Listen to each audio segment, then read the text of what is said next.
Muy buenas tardes, muchas gracias. Yo soy Alfredo Jocelyn Holt y estoy con Joaquín Trujillo y les agradezco su interés por esto y también agradezco a Puerto de Ideas por la gentil invitación que se me ha hecho.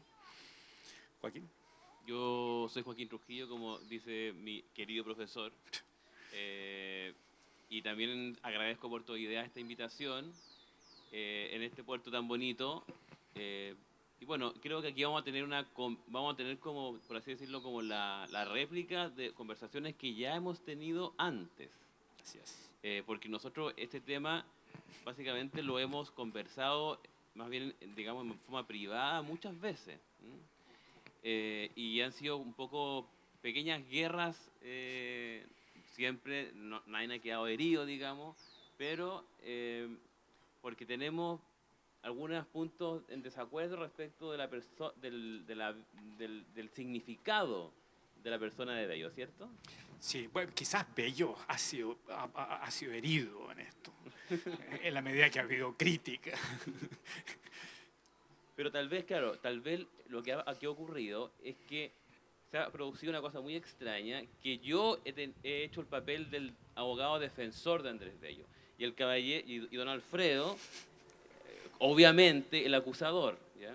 Porque imagínense usted, digamos, Bello también entra en el espacio de los acusados, ¿cierto? También hay un banquillo para el acusado Andrés Bello. Sí, pero lo que pasa es, bueno, a ver, ah, descontemos que es uno de los personajes más extraordinarios que ha habido y que hemos sido muy afortunados en este país haber tenido a Andrés Bello. Eh, eh, Dejemos a un lado también de que es un hombre del Renacimiento, fuera del Renacimiento, por su multiplicidad de temas y demás. Además, es su proyección continental en su época y con posterioridad en tantos diversos ámbitos como la literatura, como el derecho, como en la historia de la universidad, es indesmentible, sin lugar a duda. Bello además tiene una descendencia que ha sido muy notable y muchos descendientes de Bello han continuado, es decir, nietos, bisnietos y demás que han sido muy extraordinarios en la historia cultural de este país. También. Es decir, eso hay que dejarlo por descontado, ciertamente. Mi crítica tiene que ver con el hecho, en parte tiene que ver con la personalidad de Bello, y la personalidad de Bello es una personalidad que a mi juicio, después de un rato, el equilibrismo, los vaiveneos, el mismo eclecticismo, el estar en todas las paradas, pero al mismo tiempo a veces no estar en ninguna, porque él se contrabalancea permanentemente, me llama muchísimo la atención. Al punto también, ¿cómo se llama?, de que los comentaristas, ¿no es cierto?, empiezan a describir a Bello y terminan siempre preguntándose, ¿pero quién es Bello?, ¿no? Que es una pregunta. Emil Rodríguez Monegal, profesor uruguayo y profesor en la Universidad de Yale, y escribió un libro muy notable, El otro Bello, dice, ¿cómo se llama?, de que en realidad, a propósito de las polémicas con respecto al romanticismo, que no es únicamente neoclásico, ¿no es cierto? Entonces él rescata el elemento romántico, y entonces, pero que al mismo tiempo no se agota ni en lo neoclásico ni en lo romántico, sino que Andrés Bello es sí mismo. Bueno, sí, pero ¿quién diablos es Bello? ¿Sí? ¿Me entiende? Seguimos con el mismo problema. Entonces, eso a mí me llama muchísimo la atención. Bueno, uno podría decir que los fenómenos históricos, los personajes históricos siempre son bastante enigmáticos, y eso, cuando son enigmáticos, pueden ser, como diría Ernesto Laclau, ¿cómo se llama?, significantes vacíos. Cualquiera se puede prestar de ellos y hacer, ¿no es cierto?, su propia versión. Algo de eso ocurre con Bello, y entonces eso también me preocupa. Entonces parte por ahí, ¿no? Claro, hoy día como que no se entiende tanto, pero esto que usted hace ver, que es como lo que mostraba Rodríguez Monegal, que esta cosa de que Bello es romántico y es neoclásico, es hoy día como que alguien sea, no sé, sea vegano, digamos, y carnívoro al mismo tiempo, ¿cierto? Sí. Como que eso es lo que significa en ese tiempo eso, ¿ya? Entonces no se entiende y claro, o sea, el personaje tiene como todas estas modulaciones, ¿cierto? Yo en el libro digo que es un dramaturgo que se oculta. Oculta es una forma de autor dramático que escoge máscaras, que escoge personajes, ¿cierto? Para expresarse mediante ellos. Entonces, pocas veces uno le ve un poema a Andrés Bello donde uno diga, este poema realmente defiende algo decididamente. Siempre está como viéndole el revés a la cosa, ¿ya? Y uno está acostumbrado a una poesía, por ejemplo, en el siglo XIX, la gran poesía de Rimbaud, de Walt Whitman, toda esa es poesía decidida, ¿ya? Entonces, de repente nos aparezca este señor como diciendo A y después diciendo Z, claramente uno da para pensar que algo raro hay. Usted lo ha señalado, ¿cierto?, en su artículo que se llama La idea de orden en Andrés Bello, ¿cierto? Usted dice ahí que esto significa que algo, el orden, digamos, la búsqueda del orden en Andrés Bello, de compatibilizar todas estas cosas, oculta algo. Oculta bastante. Bueno, en primer lugar, el libro sobre Andrés Bello es lo último que se ha escrito sobre Andrés Bello. Son años que Joaquín ha estado trabajando, son 600 páginas. Yo oficialmente fui el director de esa tesis originalmente, pero yo siempre, con personas como Joaquín, uno cumple la función de primer lector, fundamentalmente. Yo no dirigí esa tesis propiamente tal, se dirigió solo. Pero el punto, entonces, si hay alguien que sabe sobre Bello es Joaquín. Yo en esto juego de segundo y tercer violín a esto. Pero sí, efectivamente está esa acusación. Joaquín señala, ¿cómo se llama?, de que si lo compara con Rimbaud, con Walt Whitman, que son decididos, ¿no es cierto? Bueno, uno a veces llega a ciertos textos de Bello y pareciera que uno está frente a un contrato, y entonces la coma ahí es decisiva, ¿no es cierto? Y las subcláusulas, etcétera, etcétera. Entonces uno tiene que negociar con Bello quién es, en el fondo, con él. Entonces se genera una situación bastante complicada. Pero yo ¿qué es lo que oculta? Yo creo que por de pronto oculta una debilidad. Entonces, hay que pensar, ubiquémonos, ¿no? Llega a Chile, lo ha pasado fatal en Londres durante 18 años, ha tenido que abandonar Venezuela, es decir, un cargo diplomático, pero en realidad no le pagan el sueldo, en realidad lo pasó muy mal en Londres. No puede volver a Venezuela porque es una situación caótica.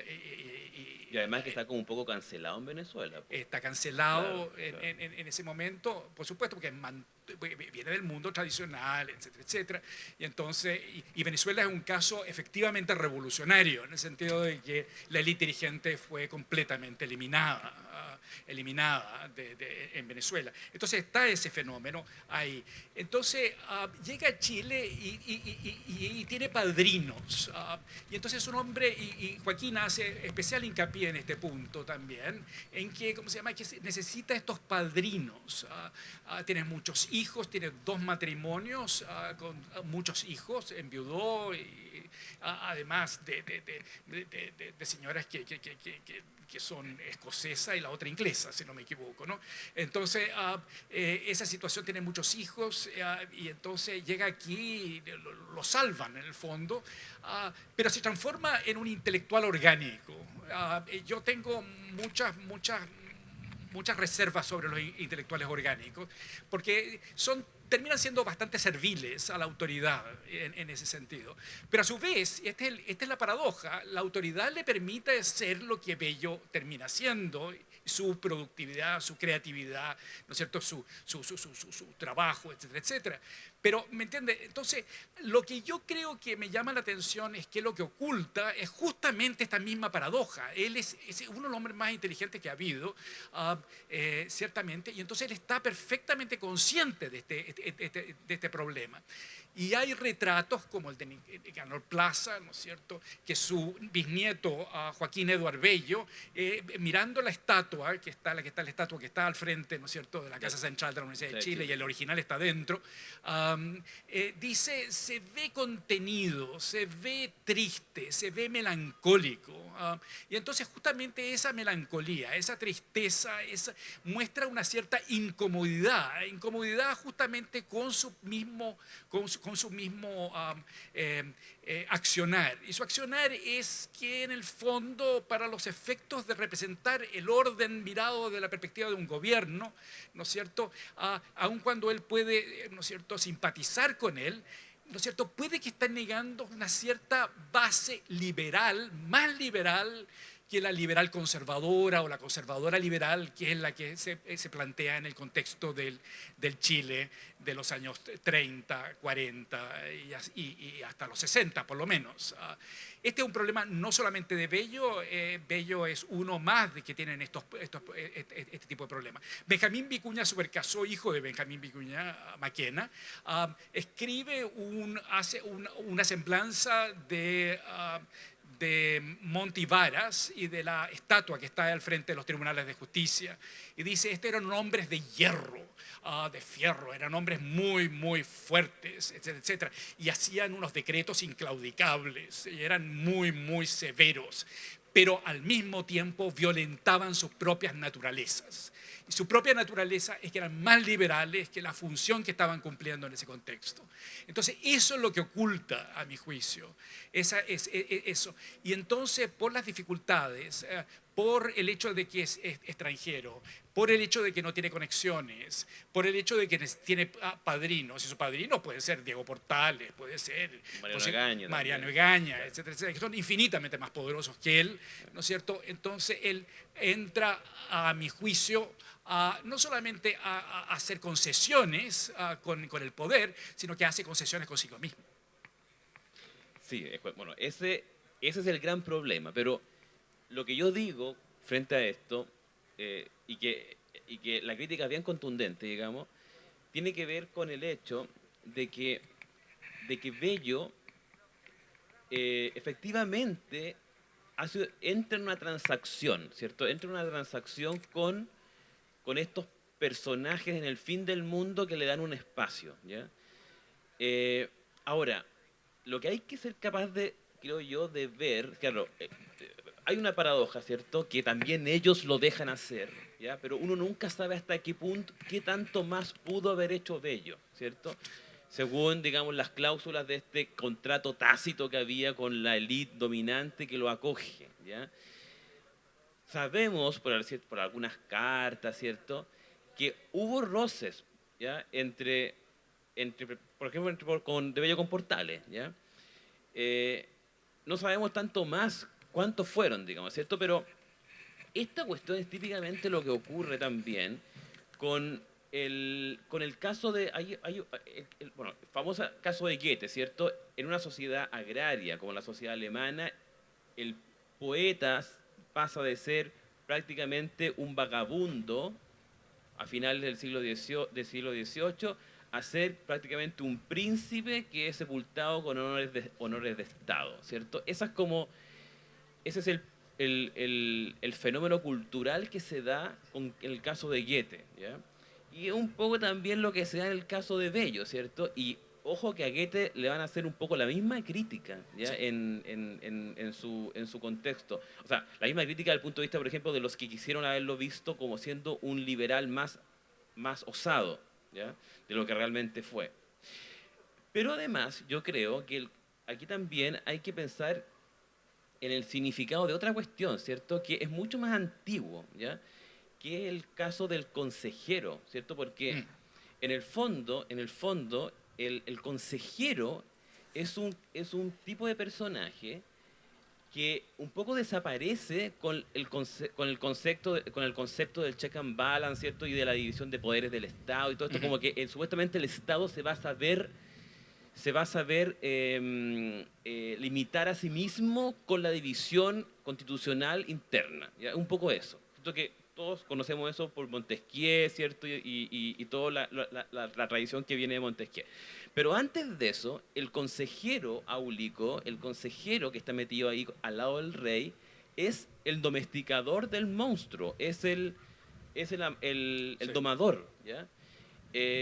Y tenemos, digamos, miles de casos, ¿cierto?, donde en la historia occidental y incluso en la Biblia, ¿cierto?, el caso de la reina Esther, el libro de la reina Esther, es un caso, obviamente, donde un consejero metido en la corte persa evita el genocidio del pueblo judío, ¿cierto? Lo evita, ¿cierto?, mediante una intriga en la corte, ¿ya? Y yo creo que un poco también Bello responde a ese fenómeno, ¿cierto? Al fenómeno del consejero. Y por lo tanto, como es un Estado que todavía no está suficientemente burocratizado, según lo que todavía conocemos, y con todas las dinámicas de todas las cortapisas que tiene un Estado constitucional, el elemento del consejero es muy importante y al mismo tiempo es muy opaco porque no se sabe muy bien lo que hace, ¿cierto? O sea, en el fondo es parte de la actividad del consejero una serie de triquiñuelas que no pueden saberse, porque si se saben demasiado se arruina el pastel, digamos, se echa a perder la receta. Entonces tiene que ser un poco en secreto y esto significa que Bello queda como atrapado en esta como situación rara donde o bien lo tenemos que alabar casi sin como cuestionar lo que hizo o directamente lo tenemos que condenar porque sentimos que en realidad se vendió y que efectivamente pactó con el diablo, o sea, pactó con el poder descarnado, ¿cierto? El monstruo se lo comió a él y él no fue capaz de domesticar al monstruo todo lo que debió haberlo domesticado. Alguna cosa así me parece a mí que... No, yo creo que tienes razón. ¿Ah? Es perfectamente factible esa hipótesis. Para darte, ¿cómo se llama?, apoyo a eso, se ha planteado, por ejemplo, que El Príncipe de Maquiavelo es una parodia, que es una sátira, que en realidad, ustedes saben, ¿cómo se llama?, Maquiavelo era republicano, y entonces, y lo pasó muy mal, porque llegaron los Medici, le sacaron la mugre y se tuvo que ausentar. Pero después, ¿no es cierto?, se concilia con los Medici y escribe, ¿no es cierto?, El Príncipe. El Príncipe.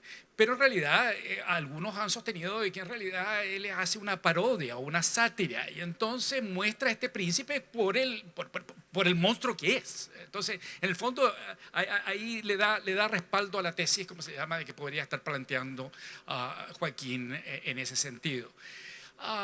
Goethe cumplió esas mismas funciones. Hay una escena de, ¿cómo se llama?, que está caminando, ¿cómo se llama?, Goethe y se encuentra con el monarca, ¿cómo se llama?, y hace una reverencia más profunda que un japonés. Y entonces, poco menos que se desnuca en sus afanes solícitos y así sucesivamente. Puede llegar a ser muy grotesco y demás. Y así sucesivamente.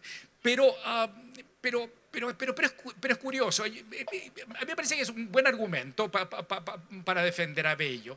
Pero, a ver, Joaquín, y este otro argumento que yo he planteado, yo hago una comparación entre Bello y Portales en cuanto a la idea de orden. Y he llegado a la conclusión de que Portales es más liberal que el mismo Bello. Eso a mí me parece que es bien complicado. Sí, ¿Qué es lo que dice Portales? Portales dice de que el orden social se mantiene en Chile por el peso de la noche y porque no hay hombres hábiles, útiles y quisquillosos, y porque, ¿cómo se llama?, la masa se mantiene en el reposo. Es decir, está describiendo a la sociedad tradicional de antiguo régimen, etcétera. Ahí eso se mantiene por el peso de la noche. Y la masa está en reposo y eso sirve de garantía para la tranquilidad pública. Y después, inmediatamente después, todo el mundo cree que el peso de la noche es eso, nada más. Es mucho más complejo que eso. Escribí un libro sobre esto y viene lo más interesante. Portales dice, si esto dejara de existir, es decir, en la sociedad tradicional bajo el peso de la noche, si estas situaciones de que no hay, antes no había hombres hábiles, útiles y cosquillosos, ¿no es cierto? La masa estaba en reposo, ¿no es cierto? Y el orden social se mantiene bajo el peso de la noche. Si esto llegara a faltar, dice Portales, nos encontraríamos más oscuras que el peso de la noche, es decir, bastante más oscura. En ese caso, es decir, aparecen los hombres hábiles, útiles y cosquillosos que obviamente provienen de la élite, ¿no es cierto? Y que agitan y activan, ¿no es cierto? Y hacen, ¿no es cierto?, que la masa deje de estar en reposo y se arma, ¿no es cierto?, se arma ¿no es cierto?, la situación muy amenazante. Se llaman rebeliones, pero no necesito explicar esto, revueltas, estallidos, todos sabemos qué eso significa, ¿no? Y entonces esa es la situación. En ese caso, dice Portales, no queda otra alternativa que recurrir a medidas dictadas por la razón o que la experiencia ha demostrado ser útiles. Bueno, vean ustedes, el lenguaje, ¿no es cierto? No hay queda más remedio que recurrir a medidas dictadas por la razón. Es casi como volviendo al siglo XVIII, ¿no es cierto?, ilustrado, ¿no es cierto?, liberal. Y medidas, ¿cómo se llama?, que han demostrado, y la experiencia que ha demostrado ser útiles. Hace referencia casi al utilitarismo. Bello estaba en el grupo de los utilitaristas, estaba muy cercano con Jeremy Bentham, con James Mill, y además dicen que fue un tutor de John Stuart Mill. Le enseñó, qué sé yo, griego, es decir, latín o algo así, ¿no es cierto?, u otra cosa.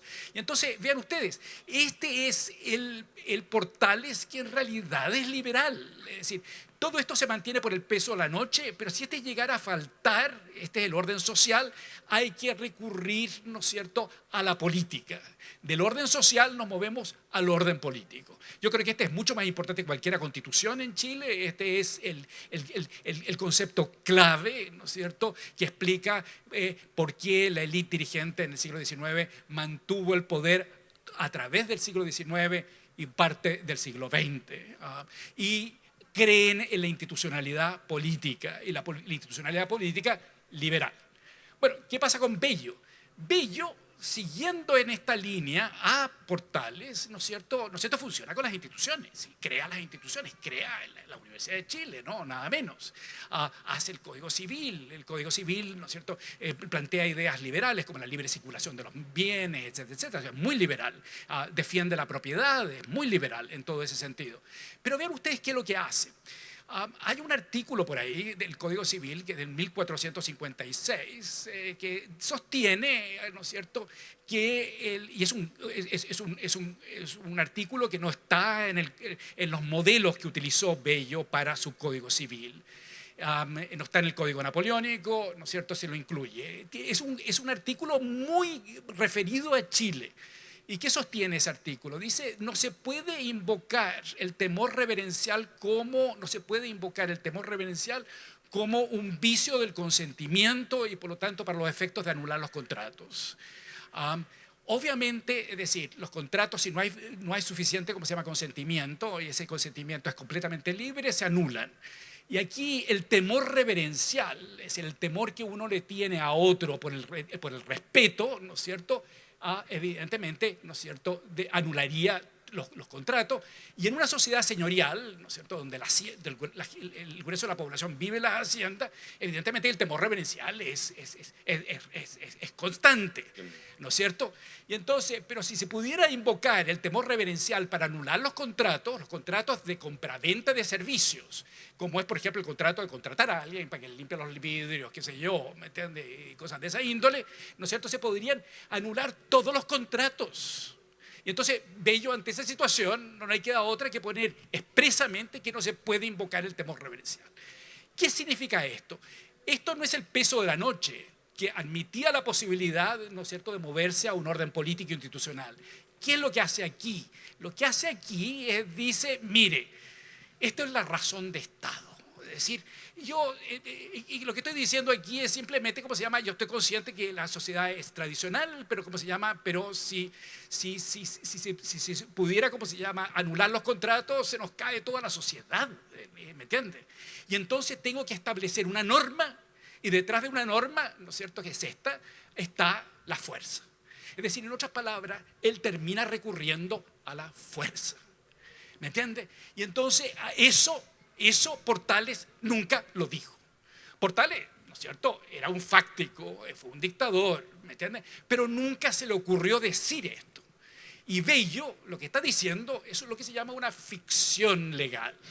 Y una ficción legal es una ficción, ¿me entiende? Y la ficción funciona perfectamente bien hasta que alguien dice, bueno, pero el emperador anda en pelota y, ¿cómo se llama? Y la norma anda en pelota, ¿me entiende?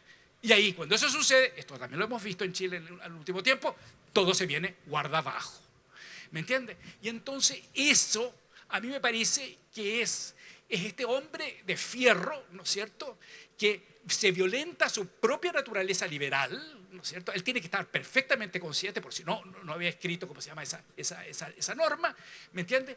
Pero además, ¿no es cierto?, en el fondo dice, esto es la razón, este es el derecho, esta es la ley, y sin embargo, si ustedes lo examinan bien, esto no es el derecho, esto no es la ley y esto no es razón. Sí, bueno, sí. Es que ese argumento es muy contundente, ¿cierto?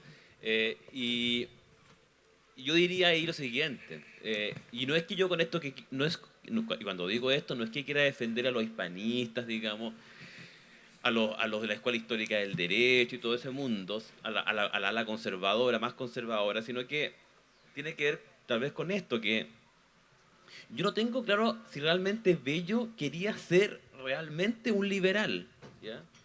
Y por lo tanto, ponerlo a competir con eso, con Portales en eso, efectivamente yo creo que esta acusación es así, ¿cierto? Pero me parece a mí que Bello estaba trabajando a favor de otro elemento también, ¿cierto? Que quizás para la elite chilena de ese momento no lo podían haber entendido, ¿ya? Y que tiene que ver con lo que significa la continuidad del imperio español por otras vías que no son, digamos, la del imperio. Porque el imperio se terminó, se demolió, se destruyó. Y él, nosotros sabemos que tuvo intentos frustrados por reconciliarse con la administración de Fernando VII, ¿ya? Cuando todavía estaba en Londres pobre, ¿cierto? Estaba desesperado, no sabía qué hacer, se estaba muriendo de hambre, no sabía para dónde ir, digamos. Todo está el diario de su amigo Blanco White, donde dice, Bello es un hombre tan inteligente, mucho mejor que yo, pero no tiene dónde afirmarse, está como entregado a un destino fatal, ¿ya? Y sin embargo lo salva esta gente. ¿Quiénes lo salvaron? Lo salvaron unos fanariotas del fin del mundo, ¿ya? Y entonces él sabía que esta gente no estaba a la altura de él, ¿ya? Lo tenía completamente claro. Pero claro, lo salvaron. Entonces, si me salvaron, alguna deferencia tengo que tenerles, ¿ya? Y por eso que, en algún sentido, tengo que también hacerles la pega, ciertamente, ¿ya? Ahora, obviamente, como es muy inteligente y es muy sistemático, se le pasa la mano, ¿cierto? Entonces, uno ve que... y por eso que lo que apunta el profesor Jocelyn Hall es muy importante, porque en el fondo es muy paradójico que Portales, ¿cierto?, que parecía ser mucho más feroz, mucho más monstruo que Bello, termine siendo Bello más monstruoso que Portales, por lo que acaba de explicar, ¿cierto?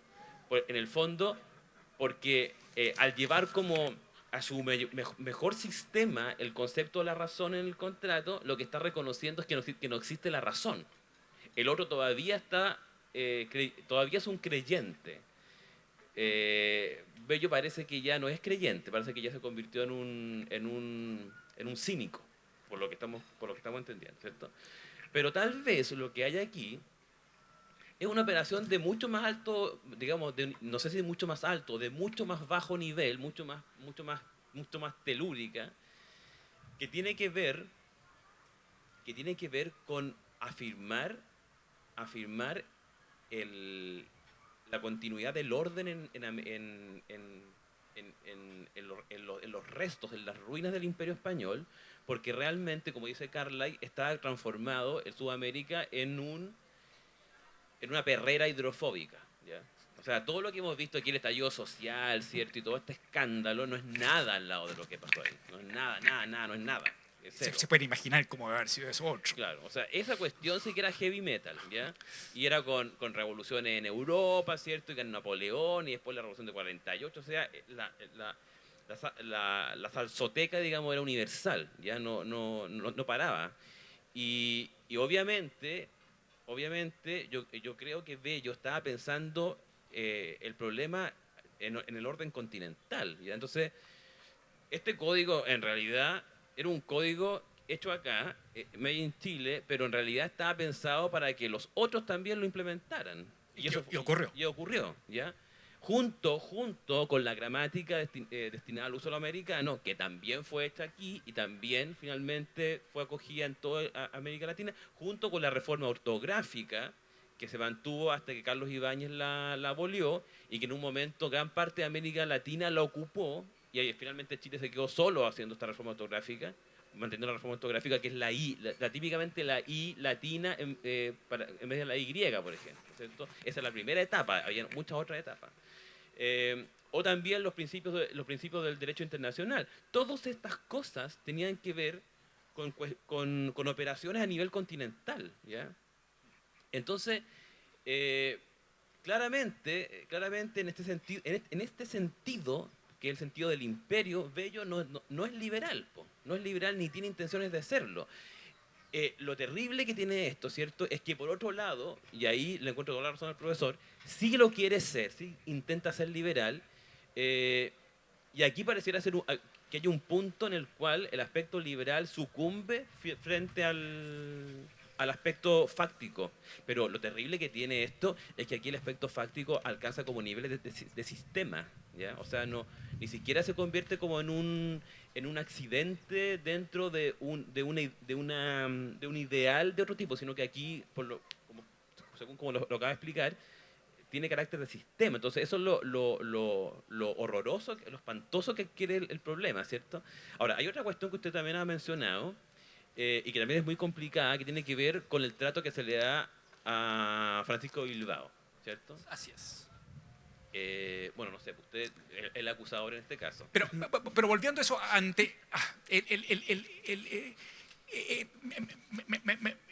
efectivamente, sí, Joaquín tiene toda la razón. Entonces hay que ampliarlo, ¿no es cierto?, más allá. En el fondo, la crítica que yo hago a Bello no es tan, es decir, puede también entenderse de que es, ¿no es cierto?, frente a quienes presentan un Bello que es inmaculado.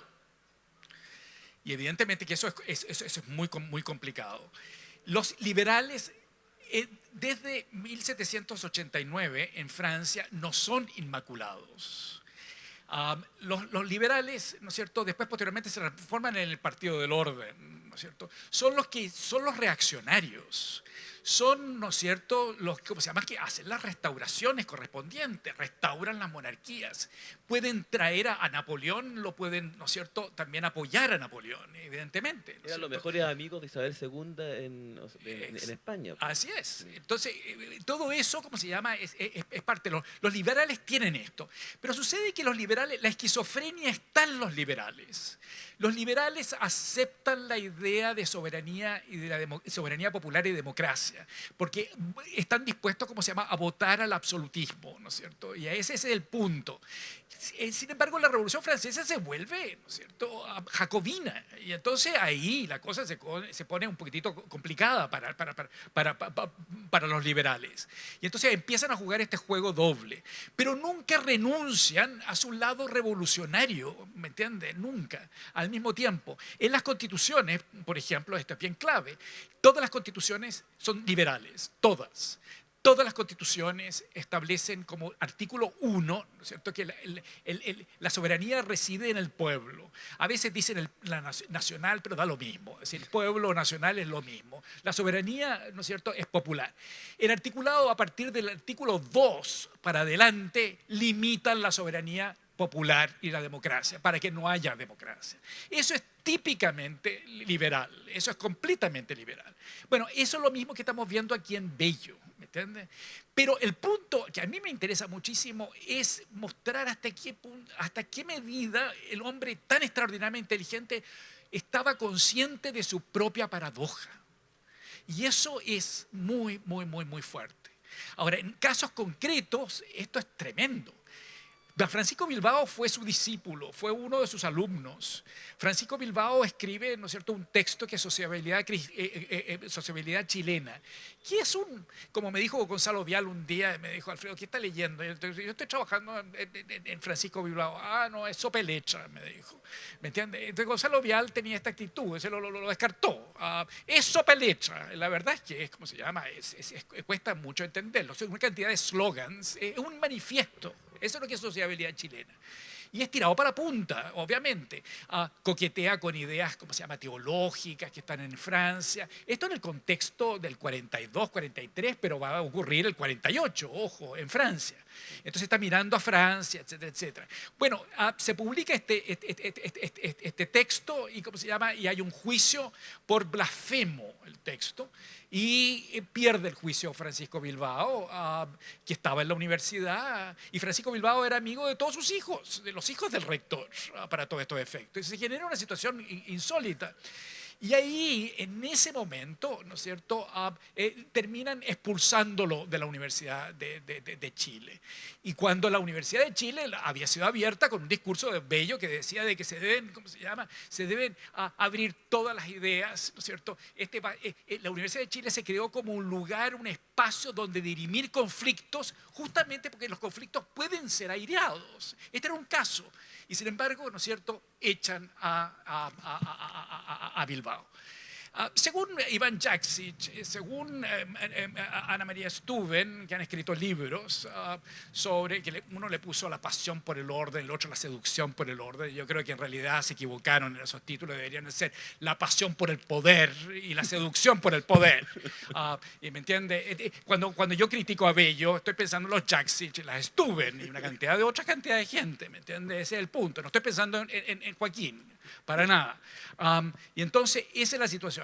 Y entonces ellos dicen de que en realidad de que el rector se sintió, lo apoyó y demás. Bueno, pero eso es falso, es completamente falso. Si uno imagina cómo se llama las actas y demás, ya Domingo Amunati Solar, que llegó a ser rector y demás, estudió este asunto, y el más duro con Bilbao en la decisión fue Bello.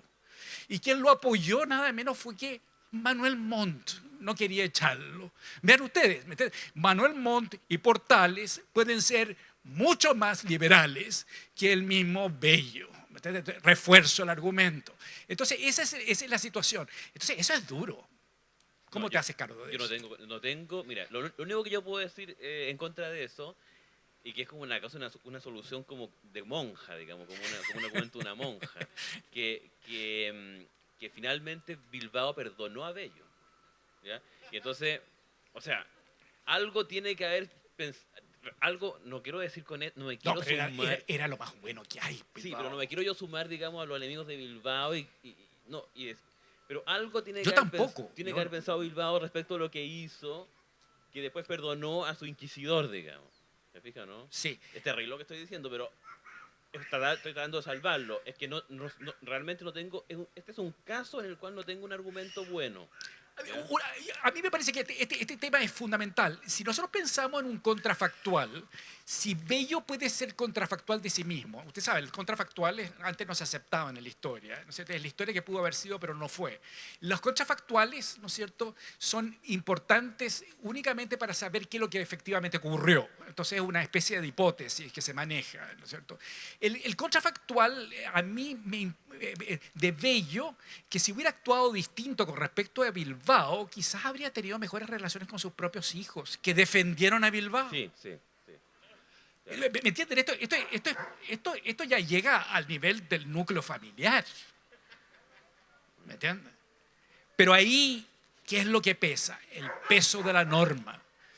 ¿Me entienden? ¿Qué es lo que pesa ahí? Pesa Joaquín sostuvo de, ¿cómo se llama?, de que le interesaba es el orden. Pero sucede que el orden, con el peso de la norma y por la vía del autoritarismo, eso es el pacto con el diablo. Ojo, fue Joaquín el que puso el título del pacto con el diablo, no yo, en esto. Así que él lo metió. ¿Y qué es lo que ocurre? Cuando uno hace una tratativa con el diablo, ¿me entiende?, no tiene nada que ganar. Ese es el punto.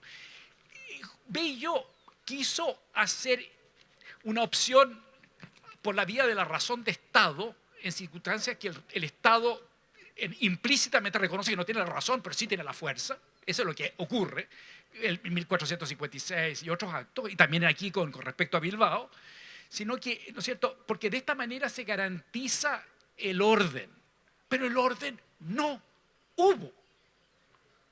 Hay orden y la otra cara, que es el desorden. Donde se equivocan la gente que cree de que los reaccionarios solamente creen en el orden, no entienden que en el siglo XIX eran súper inteligentes en el sentido de que también se daban cuenta de que el orden era parcial, era frágil. Era una frágil fortaleza histórica la institucionalidad liberal, ¿me entiende? Se sabía pifiada, ¿me entiende? Y entonces tenían que jugar un juego político constantemente, no como Piñera, que ¿me entiende?, peligra el país, peligra su pellejo, peligran sus negocios, ¿no es cierto? Y dicen, aquí tienen todo, lo que ustedes quieren, me bajo los pantalones y ustedes hagan lo que quieran conmigo, ¿me entiende? Aquí está, ¿cómo se llama?, la Constitución, la Constitución que él juró proteger. ¿Me entiende? Esa situación no habría ocurrido jamás en el siglo XIX. Habrían sido extraordinariamente más hábiles, ¿me entiendes? Y eso permite que continúen y sobrevivan tanto tiempo, ¿me entiendes? Hasta que llegan los demócratas cristianos en el 64, y ahí el país se va a la cresta, antes de que esta otra vez, que más reciente. Entonces, esa es la situación. El orden no garantiza estabilidad. A ver, sí. Yo encuentro que es importante el tema del pacto con el diablo, ¿cierto? Porque en el fondo el pacto con el diablo tiene que ver, ¿cierto?, con ceder algo muy importante, ¿ya? Ceder algo que duele, digamos, al diablo, ¿ya? Que obviamente es un socio que nos va a hacer alguna trampa, ¿ya? Pero tenemos la esperanza de que no la haga, ¿ya? Y hace pensar, ¿cierto? No sé si existe o no existe el diablo, pero una cosa muy importante que dice Baudelaire, que en el fondo el triunfo del diablo es que no crean en él, ¿cierto? Y al menos hablar de que hay un pacto con el diablo posible en Bello, ¿cierto? Por mucho que el diablo no exista, ya el hecho de mencionarlo como pacto con el diablo ya quiere decir que nos hacemos conscientes de que Bello posiblemente metió la pata, ¿cierto? En algunas cuestiones, ¿ya?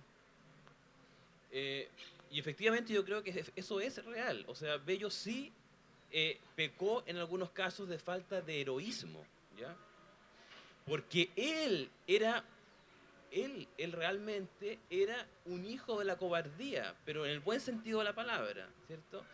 En la época en que todos querían ser grandes héroes del campo de batalla, al mismo tiempo que grandes poetas, al mismo tiempo que presidentes de la República, y todo al mismo tiempo, ¿cierto? Este señor, algo pasó en él que no se atrevió a eso, ¿cierto? No se atrevió a hacerlas todas, ¿cierto? Sino que, por alguna extraña razón, que no sabemos bien, quizás la cobardía, ¿cierto?, se dedicó especialmente a las letras. Y no fue no fue porque Sarmiento también era un gran combatiente, ¿cierto? Sí. Además, ¿cierto?, de un gran pedagogo y un presidente de la República y un gran ensayista, etcétera, etcétera, etcétera. Pero Bello como que algo pasó que no hizo eso otro, ¿ya? Entonces, hay que pensarlo a él como un hijo de eso, como cuando Humboldt lo conoce y le dice, oiga chiquillo, usted no suba tan alto en el cerro porque no tiene la constitución física para hacerlo, un poco ya le dijo, señor, usted no está hecho para la guerra, está hecho para la paz. Y estar hecho para la paz, en algún sentido, es un ser un poco un cobarde, ¿ya? Por lo tanto, Bello, ¿cierto? Cada vez que en estos casos parece ser menos audaz de lo que pudo haber sido, y es terrible porque cuando uno ve que comparado con Portal o con Manuel Montt pudo haber sido menos liberal, uno tiene que pensar que es porque él es un cobarde, ¿ya? Sí, pero Joaquín, tú lo defiendes extraordinariamente en este punto, pero a ver, pero defiende este otro punto. No escribe la obra poética que se esperaba que él iba a escribir. Escribe leyes, escribe discursos, escribe todas esas cosas, ¿me entiendes? Y entonces en el ámbito, porque tú lo llevaste como sepa que en realidad su vocación era de orden literaria, etcétera, etcétera. Y entonces, bueno, veamos cuál es la gran obra literaria de, ¿cómo se llama? De Bello en Chile. Comentarios sobre literatura medieval. Um, eh, Extraordinarias imitaciones a Víctor Hugo, etcétera, etcétera, y paremos de contar. Entonces, en ese plano también hay ahí, ¿me entiende? Él se resta, ¿me entiende? Y cumple una función extraordinaria. Es decir, uno puede decir, bueno, pero da lo mismo que no haya escrito eso, escribió el Código Civil. El Código Civil puede, ¿no es cierto?, hacer que Boric no obtenga el grado. No obstante que puede llegar a ser presidente de la República. Hay algo ahí que no se entiende, pero bueno, pero Pero un veamos. mérito del Código Civil haber hecho algo, digamos, Absolutamente. claro, en ese sentido. Entonces, eso que más da si no hace la gran obra, ¿cómo se llama? La gran obra literaria. Pero a ver, pero él debe haber sentido esto muy fuertemente. No haber estado, es decir, ¿cuál es el umbral, ¿no es cierto?, de lo que él quería llegar? ¿Dónde estaba la propia vara que él se establece? Sí, eso sí, sí, sí. ¡Wow! O sea, eso es tan así, ¿cierto?, que yo dedico parte del libro a explicar por qué Bello es un fracasado, ¿ya? Es un fracasado en muchos casos, ¿ya? Pero por alguna extraña razón, algo pasa que tal vez, y esto es la esperanza que yo tengo como defensor de Bello, tal vez todavía podemos hacer una lectura, ¿ya? Porque todos los grandes autores en la historia que nosotros tenemos son productos de ellos mismos, pero también son productos de los lectores, ¿ya? Entonces, no sé, pues Dante, no solamente es Dante, son todas las generaciones de italianos que se han aprendido de memoria Dante, ¿cierto? Todos los profesores que han hablado una y otra vez de Dante, etcétera, etcétera. La cultura en torno a eso, ¿cierto? Un autor es un montón de relecturas, ¿ya? En distintas épocas frente a distintos fenómenos que provocan una reinterpretación. Entonces, Bello es un autor muy nuevo, es muy chico, ¿ya?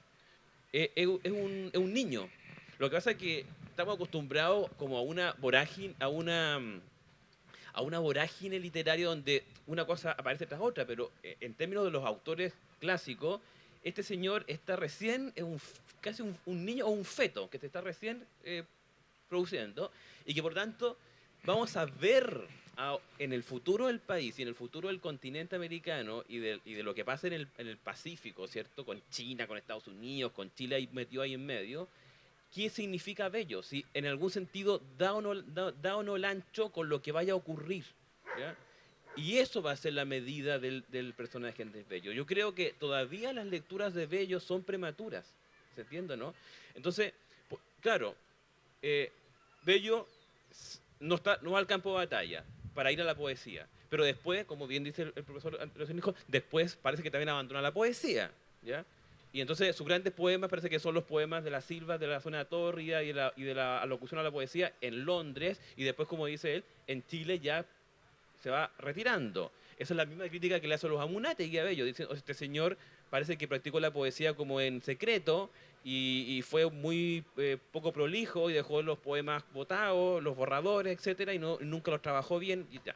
Y los hermanos Amunátegui son los más cercanos a Bello. Sí, son los discípulos más... Son los discípulos. O sea, si los Amunátegui no lo defienden en esto, digamos, yo tampoco lo voy a defender en esto, digamos. No, si tú eres Amunátegui, además. Ya. Entonces, bueno, pero ¿a qué voy? Que yo creo que aquel punto donde Bello es más alto y que todavía no hemos visto cuajar, digamos, esa influencia, es en el problema de la unión, no quiero hablar de la unión latinoamericana, digamos, la continuidad del imperio, ¿ya? Porque nosotros tenemos que darnos cuenta de que los imperios en algún sentido continúan. Por algo nos entendemos con los mexicanos que están miles de kilómetros en el norte y nos entendemos, ¿cierto?, con una serie de personas que no tendrían por qué entendernos.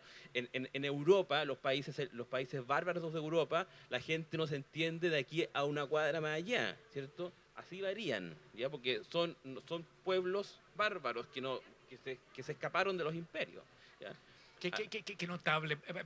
Me informan que, ¿cómo se llama? Que teníamos 10 minutos, pero ha pasado ya en 5 por lo menos. 6 minutos tenemos para no seguir lateándolo.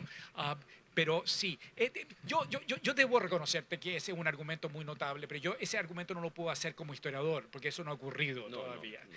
Y entonces, ¿cómo se llama? Es como decir, yo también intuyo que eso puede ocurrir con Jaime Guzmán. Es decir, yo encuentro que Jaime Guzmán puede ser reivindicado el día de mañana, mucho más que Perón en Argentina en los próximos 50 otros años que le queda al peronismo. Sí, es un problema, es un problema, admito eso.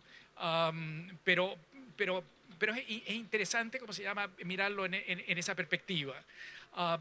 ¿Y tú crees que, cómo se llama? Pero, a ver, ¿por qué no logró? Yo creo que está consciente de este tipo de problemas. Porque Goethe estaba tan consciente que escribió el Fausto, que Sí, trata sí. esto, ¿me entiendes? Pero Pero y en Bello no hay nada que, ¿cómo se llama?, que tú vislumbres que muestres esta conciencia, autoconciencia de esto, de este problema. sí, pero son unas cosas tan chicas, digamos, cuando dice que él vegeta en la prosa más rastrera y que la poesía es una musa que exige al poeta entero, o sea, exige a su súbdito por completo, no lo deja, no lo comparte con otros oficios. Vale. Esa idea, que es ya romanticismo puro y poesía, digamos, contemporánea, eso ellos lo ve, Va. pero Vale. por eso que por eso yo creo que ahí, por eso que es fracaso Bello.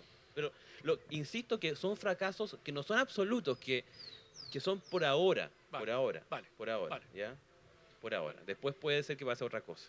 Y usted, claro, yo como quiero ser futurólogo, no historiador, quiero como dejar abierta la posibilidad.